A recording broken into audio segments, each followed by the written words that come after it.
अगर मैं तुम्हें ये शिक्षा दे दूं या किसी विधि से तुम्हें ये सिखा दूं कि कैसे काम वासना को कंट्रोल किया जा सकता है, तो जरूर एक ना एक दिन तुम किसी ना किसी के पास लौटकर जरूर जाओगे, यही सवाल दोबारा लेकर कि काम वासना को कैसे कंट्रोल में करें।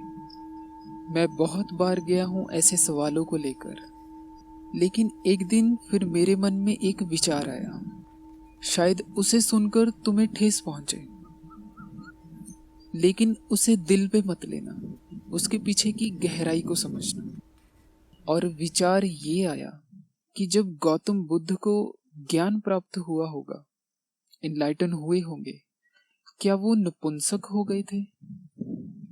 ऐसे ही एक विचार आ गया था, जैसे कई बार दिन में कुछ भी विचार आ जाते हैं। तो उस एक विचार ने मेरे मन में एक शक पैदा किया कि जिस बीमारी को मैं ठीक करने के लिए बार बार प्रयास कर रहा हूं, हो सकता है वो बीमारी हो ही ना, उस बीमारी को मैंने खुद ही बनाया हो।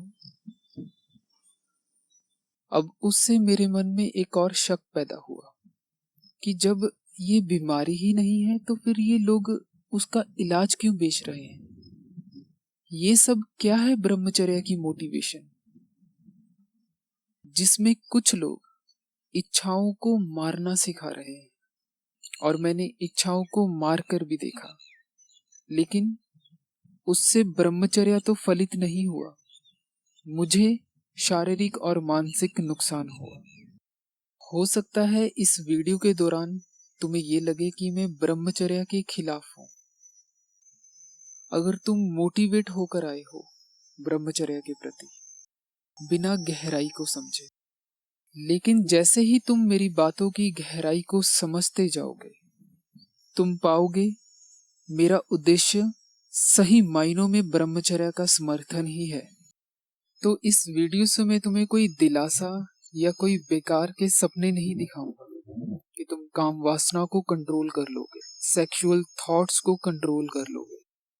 लेकिन इतना जरूर कहूंगा, इन बातों को समझ लेने के बाद तुम किसी के पास ये सवाल लेकर या परेशान होकर नहीं जाओगे कि तुम्हें सेक्सुअल थॉट क्यों परेशान करते हैं। तो इस वीडियो के दौरान एक सवाल तुम्हारे मन में जरूर उठेगा, जब मैं तुम्हें ये कहूंगा कि दमन नहीं करना है इच्छाओं का, तो तुम जरूर ये कहोगे, तो फिर क्या करें?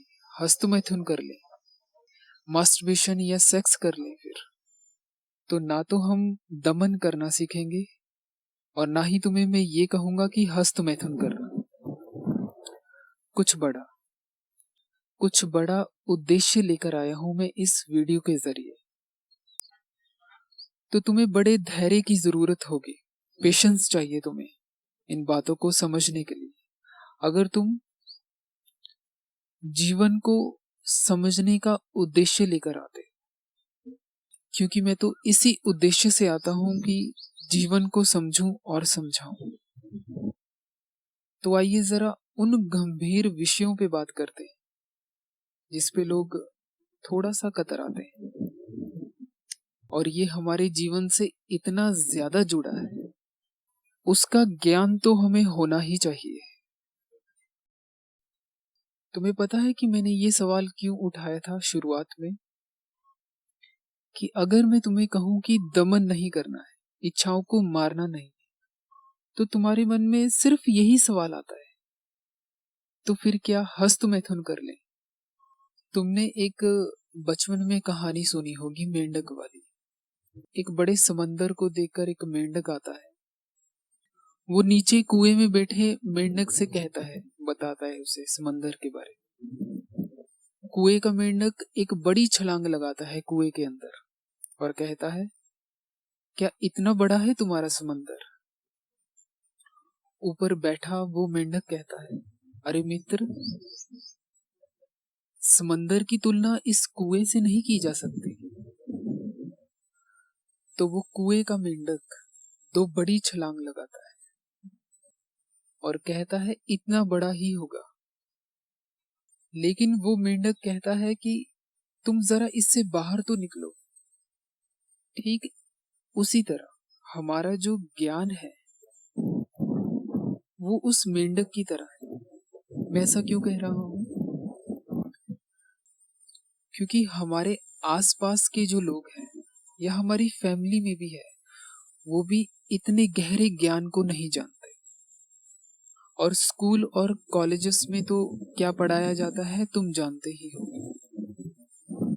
तो सबसे पहले मुझे कुछ अज्ञानता दूर करनी पड़ेगी, क्योंकि अभी जो तुम्हारे ज्ञान की सीमा है वो बहुत छोटी सी है। तो मुझे वृद्धि करनी पड़ेगी थोड़ी सी, ताकि जो मैं आगे तुम्हें समझाने वाला हूँ, जो बहुत मुश्किल बातें हैं, ताकि वो तुम्हें बड़ी ही आसानी से समझ में आ जाए। तो आज मैं ये नहीं कहूंगा कि ये विषय महत्वपूर्ण होंगे। आज का समय, आज की ये बातें, आज की ये हर एक बात वो महत्वपूर्ण ही है। बस इस ज्ञान को समझने वाला, जिसमें थोड़ा सा धैर्य हो, पेशेंस हो, ऐसा मन चाहिए। तुम जानते हो, हमें ये जो शरीर मिला है, तुम चाहो तो इसे मंदिर बना सकते हो और तुम चाहो तो इसे कचरे का ढेर बना सकते हो। मंदिर बनाओगे तो सुगंध आएगी और कचरे का ढेर बनाओगे तो। लेकिन हमारा ये जो शरीर है, इसमें बहुत तरह की भूख होती है। पहली भूख क्या है? भोजन करना, पानी पीना। क्या इसके बिना हम रह सकते हैं? नहीं, शरीर को कष्ट होगा। दूसरी तरह की जो भूख है वो है भावनाएं, इमोशंस। अब इसमें कुछ गलत है? नहीं। भावनाओं का होना ये सबूत है कि हम मशीन नहीं हैं। अब बहुत ज्यादा भावुक होना या बिल्कुल ही पत्थर दिल हो जाना, ये असंतुलन की निशानी है। एक संतुलन बिठाना आना चाहिए जीवन में। अब तीसरी जो भूख है हमारे शरीर की, वो है यौन इच्छाएं, यानी काम वासना। अब दुख की बात यह है, कुछ लोग इसे भूख कंसीडर ही नहीं करना चाहते। और ऐसा क्यों है? क्योंकि लोग ज्यादा इस विषय पे जानकारी नहीं रखते। उन्हें ब्रह्मचर्य के नाम पे उनके दिमाग में ऐसा कुछ भर दिया जाता है कि ये पाप है और बहुत ही दरिद्र चीज है। अगर ये इतनी ही बुरी चीज है, अगर ये पाप है, तो सबसे बड़ा पापी तो वही हुआ ना जिसने हमें ये चीज दी। अगर कोई चीज पाप है तो उसे बनाने वाला भी तो पापी ही हुआ, तो ये भी मान लेना चाहिए। अब मैं तुम्हें बचपन में लेकर जाता हूं, तुम्हें कुछ याद दिलाने के लिए। जीवन के शुरुआती सालों में, तकरीबन 8-9 साल की उम्र से पहले, बिल्कुल भी काम वासना जैसा कुछ भी नहीं होता। लेकिन जैसे जैसे उम्र बढ़ती है, कुछ ऐसे बदलाव आने शुरू हो जाते हैं, शरीर का विकास होना शुरू हो जाता है। विज्ञान कहता है कि एक बच्चे का अडल्ट बनने तक का जो सफर है, उसमें 5 अवस्थाएं होती हैं। उन अवस्थाओं में हार्मोन्स बनना शुरू हो जाते हैं। लिंग और योनि का विकास होने लगता है। फिर बालों का आना, आवाज का भारी हो जाना लड़कों में, लड़कियों में आवाज का कोमल हो जाना। अगर तुमने बचपन में साइंस पढ़ी है तो शायद 9वीं या 10वीं जमात में इन बातों का जिक्र तुम्हें वहां पे मिला होगा। ये इस तरह का विकास हो जाना, ये इतनी बड़ी तैयारी किसके लिए हो रही है? तो विज्ञान ये भी कहता है कि पहली दफा जो स्पर्म है, स्पर्म जो है वो लड़कों में पेशाब में पाए जाते हैं या उन्हें स्वपन दोष होने लगता है। और लड़कियों में मासिक धर्म शुरू होने लगता है। अब तुम जरा ये अपने आप से सवाल करो, क्या तुमने ये मांगा था बचपन में कि मेरे साथ ऐसा होना शुरू हो जाए, या सिर्फ ये अपने आप ही शुरू हुआ है? अब सवाल तुम ऐसे पूछो जैसे इस पे जीवन निर्भर करता है। क्या इसमें कुछ भी अप्राकृतिक है या पाप जैसा है? लेकिन जो अध्यात्म को ऊपर ऊपर से जानते हैं, चलिए अध्यात्म छोड़िए, जो लोग अपने आप को ही नहीं जानते हैं, वो कहते हैं ये पाप है। तुम्हें नहीं लगता अगर तुम भी ये मानते हो कि ये पाप है, तो अपने शरीर को कोसने की बजाय, अपने आप को कोसने की बजाय उस पे सवाल खड़ा करो जिसने ऐसा कुछ बनाया। लेकिन उसे हम बहुत ज्यादा आदर या एक बड़ा दर्जा देते हैं। अब देखिए, यहाँ पे एक बात समझिए, हमारा जो मन है वो इतना भी शक्तिशाली नहीं है। उनसे कहीं ज्यादा शक्तिशाली जो है वो भावनाएं हैं, और उससे कहीं ज्यादा जो प्रभावशाली चीज है वो हमारे भीतर काम वासना ही है। अगर मैं अपने विचार तुम्हें बताऊं, तो अगर परमात्मा जैसी कोई चीज है, उसके बाद अगर कोई इतना प्रभावशाली चीज हो सकती है, वो काम वासना ही हो सकती है। अगर तुम इतने छोटे से मन के साथ, तुम्हें किसी ने ब्रह्मचर्य के प्रति हिप्नोटाइज कर दिया है, मोटिवेट कर करके, अगर तुम इतने छोटे से मन के साथ, जो आज नहीं तो कल बदल ही जाएगा, उसका सीधा सा सबूत तो यही है कि तुम मोटिवेट हो गए हो, तो कल डीमोटिवेट जरूर हो जाओगे। अगर तुम इतने छोटे से मन के साथ इतनी बड़ी शक्ति से लड़ने जाओगे, तो तुम अंतिम सांस तक उससे हारोगे। और यहीं से ज्यादातर लोगों के जीवन में संघर्ष पैदा होता है। अब जिस व्यक्ति ने इसे पाप मान ही लिया है और वो इसे अपने आप से अलग भी नहीं कर सकता जब तक शरीर अलग नहीं होता, तो कैसे एक व्यक्ति अपने अंदर ही अंदर शांत रह सकता है, प्रसन्न रह सकता है? क्योंकि तुम अंदर ही अंदर अपने आप से लड़ते रहोगे बिना वजह। और अगर तुम अपने ही शरीर का आदर सत्कार नहीं कर सकते, तो तुम दूसरों के शरीर का कैसे कर पाओगे? देखिए, मैं ये मानता हूं कि मैं अध्यात्म के बारे में इतना ज्यादा नहीं जानता, लेकिन जितना भी मैं जान पाया हूं, ऋषियों को मैंने जाना, गौतम बुद्ध को मैंने जाना, मैंने कहीं भी नहीं पाया कि उन्होंने निरादर किया है। बल्कि वो कहते हैं कि जैसा है वैसा ही स्वीकार करना सीख लो। लेकिन हमारी एक चाहत हमेशा रहती है कि हम बूढ़े ना हो जाएं, हम कभी भी मरे ना। ऐसा क्यों है? क्योंकि हम जैसा है वैसा स्वीकार नहीं करना चाहते। हम लड़ना शुरू कर देते हैं और वहीं से संघर्ष शुरू हो जाता है। अगर तुम किसी से नफरत करते हो, चाहे अपने रिश्तों में हो या आस पड़ोस में कहीं भी, तो जब भी तुम्हारा उससे सामना होगा, क्या तुम्हारे अंदर अशांति पैदा नहीं होगी? तो जो चीज हमारे साथ हमेशा है, उससे नफरत मोल लेना, ये जीवन भर का संघर्ष नहीं है? तो जैसे ही मैं अध्यात्म में ऋषियों को या गौतम बुद्ध को पढ़ता हूँ, तो वो मुझे ऐसे ही दलदल से निकाल देते हैं। उससे मेरे जीवन में सरलता आ जाती है। तो मेरा मन करता है मैं इस ज्ञान को कुछ और लोगों तक भी पहुंचाऊं, तो मैं वीडियोस बना देता हूं। और ये सब हमारे जीवन में इतनी मुश्किलें क्यों हैं? तुम देखो तो सही अपने चारों ओर, लोग किन लोगों को आइडल बनाते हैं।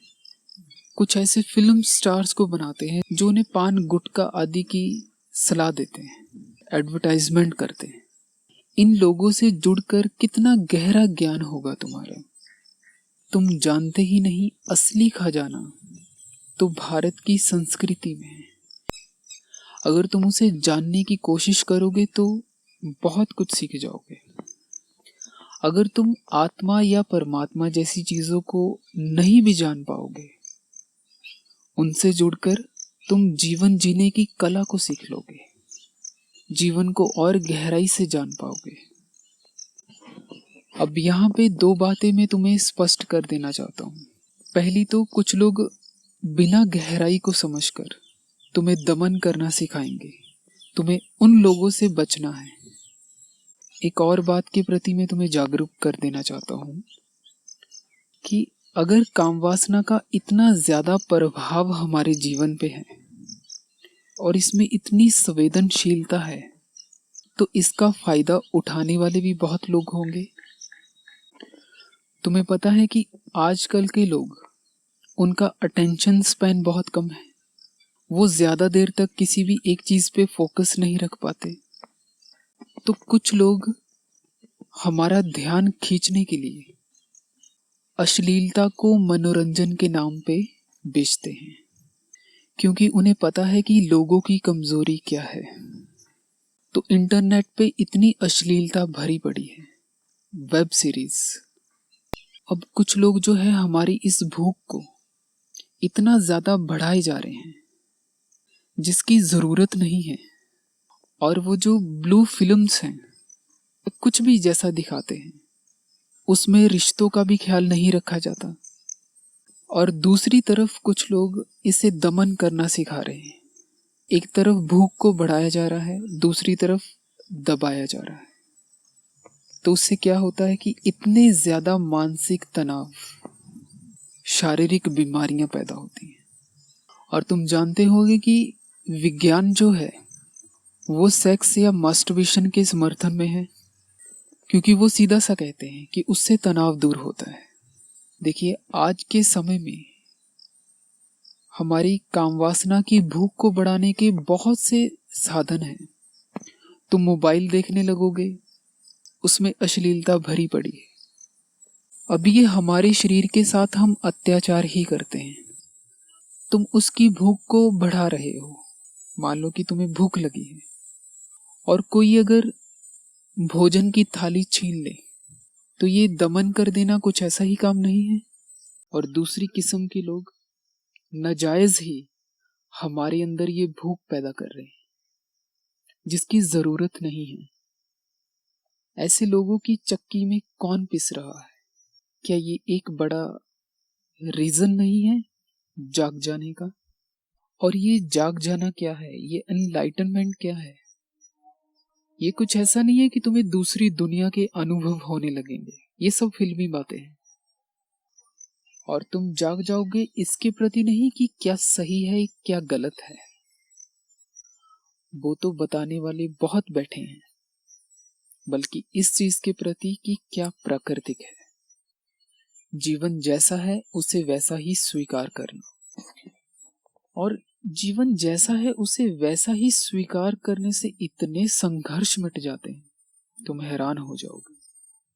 आधी चीजें तो खुद ही गायब होती जाएंगी। जैसे मेरे मन में ख्याल ही नहीं आता है कि मुझे ब्रह्मचर्य करना चाहिए, क्योंकि मैं इस धारणा पे काम ही नहीं कर रहा। मैं मूल कारणों पे काम कर रहा हूं और उनके परिणाम मुझे उपहार के रूप में मिलते जाते हैं। अब मैं यहाँ पे बात खत्म कर सकता हूँ। ये जो पीछे मैंने कुछ बातें कही हैं, लेकिन ये तो सिर्फ दलदल से निकालना हुआ। अभी तो समंदर दिखाना बाकी है। माफ करना, मैं ये कहानी ऐसे फ्रेम कर रहा हूं क्योंकि मैं भी कभी उसी कुएं के मेंढक की तरह रहा हूं। अब मैं तुम्हें सभी बातों का निचोड़ कहने वाला हूं। अब जो मैंने पीछे बातें कही हैं उनको थोड़ा सा साइड पे रख देते हैं, लेकिन ये मत समझना कि वो जरूरी नहीं है। वो थोड़ा ऊपर ऊपर की बातें हैं, लेकिन हैरानी की बात तो ये है, इतनी छोटी मोटी बातें भी हमारे जीवन को इतनी गलत दिशा में धकेल देती हैं।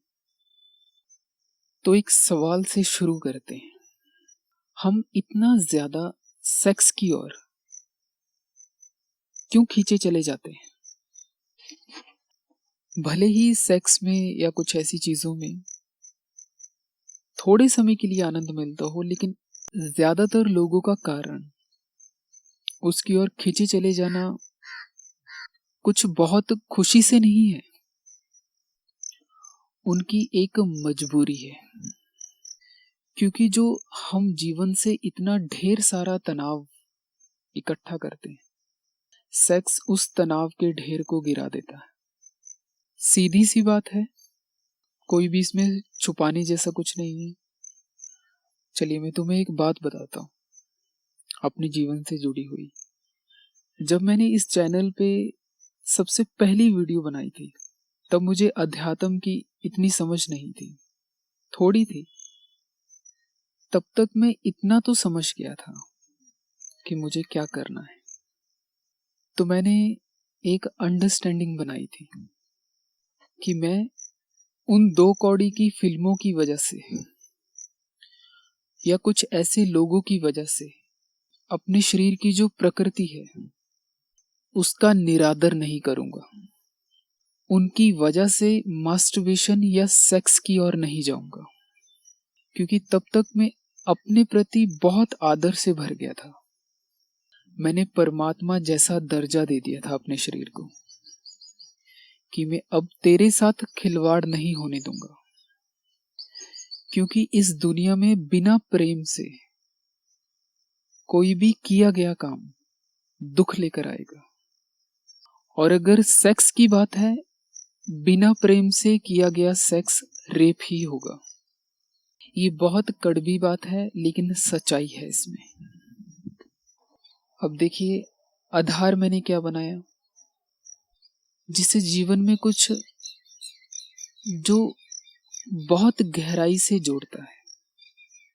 और जो लोग ब्रह्मचर्य के प्रति तुम्हें मोटिवेट करते हैं, वो क्या बताते हैं? वो अक्सर क्या कहते हैं? तेज बुद्धि हो जाएगी, शरीर लोहे जैसा हो जाएगा, दुनिया जीत लोगे। उससे क्या होगा? पहले तुम कम चालाक थे, तेज बुद्धि हो जाने से, मोटा ताजा शरीर हो जाने से अहंकार और ज्यादा बढ़ जाएगा। उससे कुछ खास गहराई नहीं आएगी। तो मैंने खुद से ही कहा, मैं ऐसे लोगों के लिए अपनी कीमती ऊर्जा को तो नहीं बहाऊंगा। क्यों? मुझे अपनी शारीरिक प्रकृति से प्रेम हो गया था। अब जब मुझे प्रेम ही हो गया है, तो फिर मैं कैसे लड़ूं उसके साथ? अब जब प्रेम ही हो गया है, तो फिर मैं कैसे अत्याचार होने दूं? और प्रेम जो है, अगर तुम्हें पता है कि प्रेम क्या है, मेरी इस बात से वो लोग ज्यादा रिलेट कर पाएंगे अगर उन्होंने किसी इंसान से कभी प्यार किया है, चाहे वो लड़की हो या लड़का हो या किसी से भी। क्योंकि उसमें थोड़ी सी झलक मिलती है प्रेम की, सामने वाले के प्रति एक ममता सी आ जाती है। जिनको कभी हुआ है, तुम बताना अपना अनुभव, कमेंट्स में लिख देना। तो उसमें अपना खुद का अहंकार तो मिट जाता है, सामने वाला परमात्मा दिखाई देने लगता है। और उस वक्त ज्यादा सेक्सुअल थॉट्स भी नहीं आते। क्यों? क्योंकि काम वासना का नेचर ही बदल गया। शायद मैं इस बात को कुछ ज्यादा ढंग से बयान ना कर पाऊं, इसलिए मैं कह रहा हूं कि जिस दिन तुम्हारे जीवन में प्रेम जैसा कुछ घटित होगा, तुम समझ जाओगे कि मैं क्या कह रहा हूं। अब प्रेम ऐसा है कि तुम्हें किसी के भी साथ हो सकता है, अगर वो सच में प्रेम है, चाहे वो दोस्ती में हो, चाहे शादीशुदा दो लोगों में हो। तुम्हें हैरानी होगी, तुमने कभी नोटिस नहीं किया होगा, क्योंकि ज्यादातर हम फोन में लगे रहते हैं। एक माँ को अपने बच्चे को खाना खाते हुए देखकर सब्र आ जाता है। प्रेम भूख को भी बाईपास कर सकता है। तो कोई अगर प्रेम को जानता है, तो वो अपनी भूख मिटाने के लिए किसी दूसरे के साथ खिलवाड़ नहीं करता है। और जो हमें बहुत तनाव आता है जीवन में, जिसकी वजह से हम मजबूर होकर सेक्स की ओर जाते हैं, प्रेम उस खालीपन को भर देता है। अब मुझे ये पता है कि तुम इस वीडियो के बाद ये जरूर सर्च करने जाओगे इंटरनेट पे कि प्रेम क्या है। तो प्रेम कोई ऐसी सस्ती चीज नहीं है जो तुम्हें एक फिल्म का गाना सिखा सके, या इंटरनेट की कोई व्याख्या डिस्क्रिप्शन तुम्हें समझा सके, या कोई दूसरा व्यक्ति तुम्हें समझा सके। प्रेम तो हमारे भीतर का निखार है, हमारे अंदर की पवित्रता है। अगर वो हमारे भीतर है तो हम दूसरों में भी वो देख सकते हैं। तो मुझे इस बात से हिंदू धर्म की एक बात याद आती है। उसमें हर एक चीज को परमात्मा का ही दर्जा दे दिया गया है। ये बात जरूर प्रेम से ही जुड़ी होगी। तो बाहर मत ढूंढना, दुनियावी चीज नहीं है प्रेम। तो इसलिए मैं तुम्हारे पास कोई रास्ता भी नहीं छोड़ना चाहता सिवाय खुद के अंदर झांकने का। और जाते जाते एक और बात कहूंगा, तनाव के बहुत से कारण हो सकते हैं। अज्ञानता भी एक कारण है, हम भोजन कैसा करते हैं वो भी एक कारण है, हम नींद ढंग से लेते हैं या नहीं लेते हैं वो भी एक कारण है, बीमारी का होना वो भी एक कारण है। तो तुम किसी एक कारण को दोषी मत ठहराना। तो मैं ये मानता हूं कि मैंने कुछ वृद्धि की होगी तुम्हारी समझ को बढ़ाने में। तो अपने मन, शरीर, अपनी वासनाओं पे और खुद को जानने की ओर जो कदम हम उठाते हैं, उससे जीवन में ब्रह्मचर्य एफर्टलेस उतरेगा। तुम फिर दिनों को नहीं गिनोगे कि 100 दिन हो गए ब्रह्मचर्य के। और इससे जुड़ी जानकारियां, कुछ विधियां मैंने नीचे कमेंट्स में पहले वीडियोस में बात की है, वो कर लेना। वो कोई मोटिवेशनल वीडियोस नहीं है, वो तो बेवकूफ बनाना हुआ। उन्हें करने से सिर्फ बात ऊपर ऊपर की नहीं रह जाएगी, बल्कि वो तो भीतर की दबी हुई जड़ों को हिला देने का काम है। और उसका उपहार क्या है? बिना कोशिश किए ब्रह्मचर्य। और यहाँ पे मैं सीधी बात कर रहा हूँ, अपना अनुभव बता रहा हूँ। तो ब्रह्मचर्य खाली मोटिवेशन के दम पे मत करना, क्योंकि जरा सा वक्त नहीं लगेगा डिमोटिवेट होने में, क्योंकि नशा है, उतर जाएगा एक दिन।